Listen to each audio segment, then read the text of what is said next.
কিয়ামতের ময়দানে সব উঠবে, কুকুর, গরু, ভেড়া, বকরি সব উঠবে। তারা উঠবে কেন? আল্লাহর ইনসাফ প্রতিষ্ঠার জন্য উঠবে। একটা প্রাণী অন্যায়ের শিকার হলো আরেক প্রাণী থেকে, তার মানে সে মাজলুম। যেই প্রাণী অত্যাচার করলো বা আক্রমণ করলো সে হলো জালেম। যেমন দুনিয়াতে সবল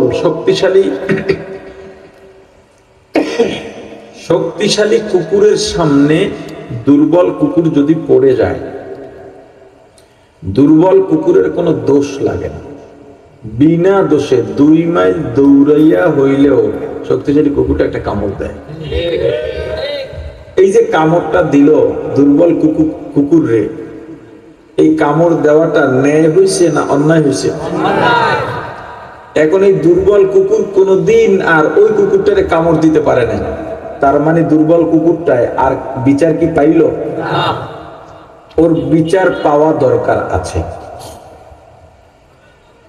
এই যে অত্যাচারিত হলো দুর্বল কুকুর, এইভাবেই থেকে যাবে, এটা আল্লাহ চান না। আল্লাহ চান ওর উপরে যে জুলুম হয়েছে, যে কষ্ট পাইছে, এটার বিচার হোক। কিয়ামতের ময়দানে 2টা কুকুর উঠবে। দুর্বল কুকুরকে আল্লাহ জিজ্ঞেস করবেন, তোমার অভিযোগ কি? বলবে, আল্লাহ আমাকে 2টা কামড় দিছিল। কিভাবে দিছে? কয়েকটা সিনায় দিছে, আর একটা পিছের দিকে দিছে। দাঁত ঢুকছে, একটা ঢুকছে আর একটা ঢুকে নাই। কটুক ব্যথা পাইছ? বুঝাইতে পারবো না, অনুমান করতে পারি। আল্লাহ বলবেন, তুমি শক্তিশালী হয়ে যাও। আর দুনিয়ার শক্তিশালীদের বলবে, তুমি দুর্বল হয়ে যাও। এরপর বলবেন, এবার এর লড়াও, ধাওয়া করো। দুনিয়াতে যতটুক তোমারে ধাওয়া করছে, ওরে ওটুক ধাওয়া করে, আর যতটুক কামড় দিছে ওটুক কামড় দিবা। কামড় দিছে, এরপর বলবেন, যাও এবার তোমরা মাটি হয়ে যাও। কিন্তু মানুষ দুনিয়াতে যেই আইন আছে, বিশেষ করে বাংলাদেশে ব্রিটিশ ল চলে, ডক্টর কামাল হোসেন যেটা প্রণয়ন করেছিল, বাংলাদেশের সংবিধানে, এমনকি শরীয়ী সংবিধান, ইসলামিক সংবিধানেও কেউ যদি কাউকে খুন করে অন্যায়ভাবে, অনেক সময় অ্যাক্সিডেন্টলি হয়ে যায়, হাসি তামাশায়ও হয়ে যায়। 2জন বন্ধু খেলতেছে, একজন ধাক্কা মারে না? মারে তো। বন্ধু একটা থাপ্পড়ও মারে, দেখা যায় ধাক্কা দিছে বা হাঁটুর গুতো গিয়ে পেটে লাগছে, হঠাৎ করে তখন বন্ধুই মরে গেছে। এটা তো ইচ্ছা করে মারে নাই। যদি ইচ্ছাকৃত ভাবে বিনা অপরাধে, যেটা সন্ত্রাসীরা করে থাকে, বিভিন্ন অসৎ রাজনীতিক ক্রিয়া করে থাকে, খুন করলে শরীয়তের আইন এবং বাংলাদেশের আইন খুনির ফাঁসি হবে, মানে তাকেও মেরে ফেলতে হবে। কাজী মারবে, বিচারক মারবে। এখন একজন মানুষ 5 জনকে খুন করছে, কয়জনকে? খুনিকে কয়বার ফাঁসি দেওয়া যাবে? একবার ফাঁসি হয়, কয়জনা বদলায়?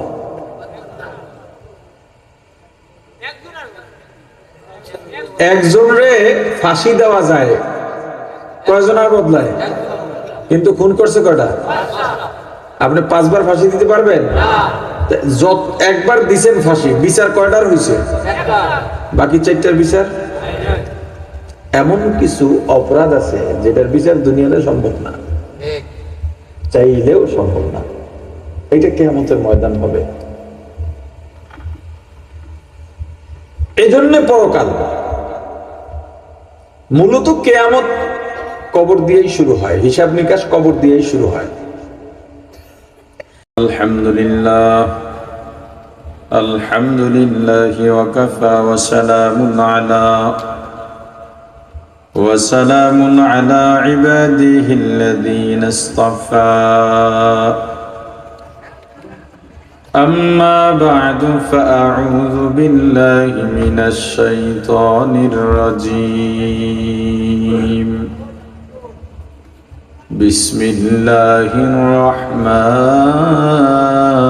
الرحيم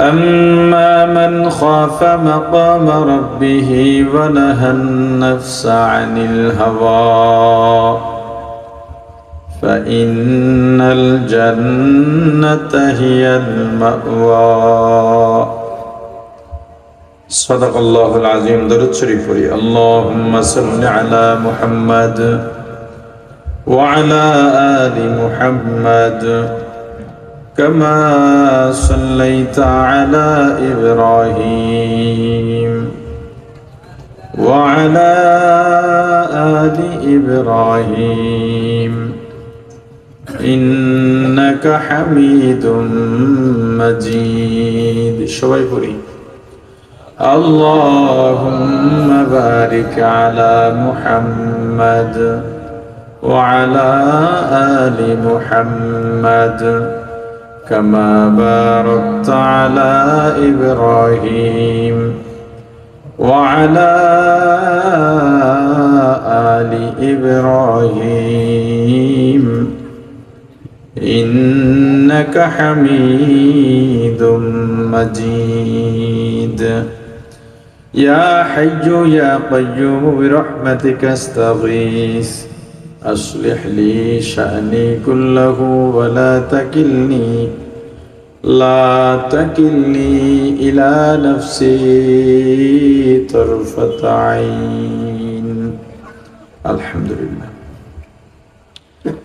চাকামুয়া নেওয়াপাড়া দাখিল মাদ্রাসা জামে মসজিদ ও এলাকাবাসীর যুবকদের যৌথ উদ্যোগে ষষ্ঠ বার্ষিক ওয়াজ মাহফিল ও হালকায় জিকিরের সমাপনী অধিবেশনের মোহতরম সভাপতি মুআজ্জাজ মুকাররম হযরত উলামায়ে কিরাম দূর দূরান্ত থেকে আগত ইসলাম প্রিয় দিন প্রিয় মর্দে মুজাহিদ আল্লাহ রাব্বুল আলামিনের আশিকিন জাকিরিন শাকিরিন মুসলমান ভাইয়েরা, কলিজার টুকরা সমবয়সী যুবক ও ছাত্র বন্ধুগণ, পর্দানিশী মা ও বোনেরা, আল্লাহ তাআলার দরবারে লাখি শুকর যেই মহান রব্বুল আলামিন আমাদেরকে হায়াত তৈয়বা দান করে দুনিয়ার জান্নাতের বাগান কোরআন ও সুন্নাহর আলোচনার এই মুবারক মজলিসে আসা ও বসার মতো তৌফিক দান করেছেন, আলোচনা শোনার মতো সুযোগ করে দিয়েছেন, এজন্য শুকরিয়া আদায় করি আলহামদুলিল্লাহ।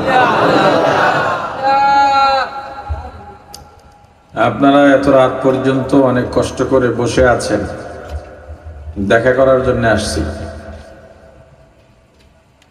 মূলত কালকের পরেই আমার মাদ্রাসার মাহফিল এবং দেশি বিদেশি বহু মেহমান আসতেছে। গতকালও রাত প্রায় 1টা পর্যন্ত কাজ করছি, এখনো ডাইরেক্ট শুধু জুব্বাটা পাল্টায় আসছে। না হয় ফ্রি থাকলে তো এশার পরই বয়ানে বসতাম, আমি এশার পরই বয়ান করি সব জায়গায়, 9টা 9:30 বয়ান শেষ করে দিই। তারপরও কাজবাজ ফালাইয়া এই অবস্থায় চলে আসছি।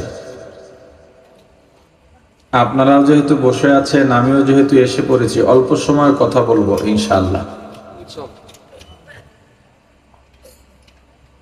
এই রাস্তার কথাগুলো একটু আপনারা আসতে বলেন ভাই।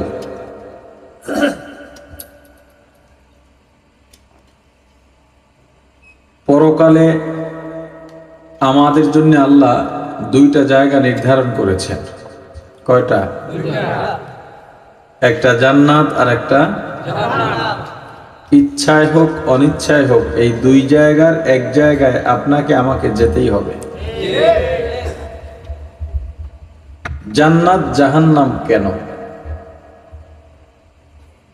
দুনিয়ায় আমরা যেই কাজগুলো করি এই কাজের ফলাফল ভোগ করার জায়গা হলো পরকাল অথবা জান্নাত জাহান্নাম। না হয় পরকাল কিংবা জান্নাত জাহান্নামের দরকার ছিল না। দুনিয়ায় মানুষ এমন কিছু